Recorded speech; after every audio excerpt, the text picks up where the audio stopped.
At a time when the international community is urging the United States and North Korea not to escalate nuclear tensions, today the opposite happened on two fronts. First, reports that North Korea is now capable of making a small nuclear warhead that fits its missiles. Then the U.S. president's response, a direct and hostile threat. Paul Hunter has more from Washington. And we're going to get on with our meeting. Even from the rarely prone for understatement Donald Trump, it was as forceful as it was unsettling. North Korea best not make any more threats to the United States. They will be met with fire and fury like the world has never seen. As news cameras were ushered out, Trump's advisors sat silently. This, as reports in the U.S. and Japan suggest that North Korea, which last month tested an intercontinental ballistic missile, may now also finally be capable of making nuclear warheads small enough to fit onto those missiles.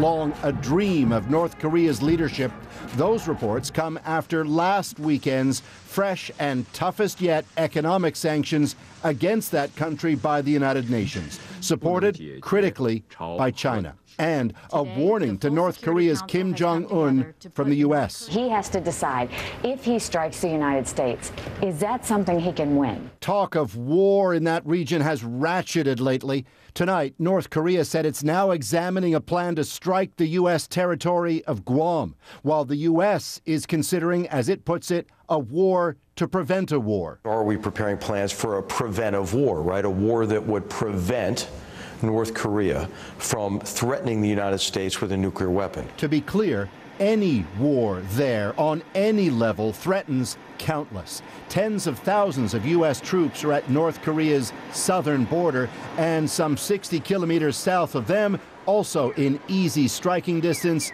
the South Korean capital and some 25 million people. You strike North Korea, they're going to strike back. And they have a devastating conventional arsenal built up right on the border that could lay waste to Seoul. Or, as North Korea has often put it, turn Seoul into a sea of fire, leaving Donald Trump with a decision to make. Wait and see if North Korea reverses its course or take action. And historically, Donald Trump has almost always said he prefers the latter. Paul Hunter, CBC News, Washington. And of course, it's not just Washington and Seoul on high alert. North America's west coast could theoretically be within striking range. And while the reality of that happening remains far from clear, some people in California are preparing themselves. Kim Brunhuber has that. Of course, the last thing these young Californians are thinking about is North Korea and those so-called unexpected gift packages the regime threatened to send across the Pacific. But some Californians over 40 are getting that feeling again, the one they had growing up during the Cold War, that at any moment, in a flash and a cloud, everything could end.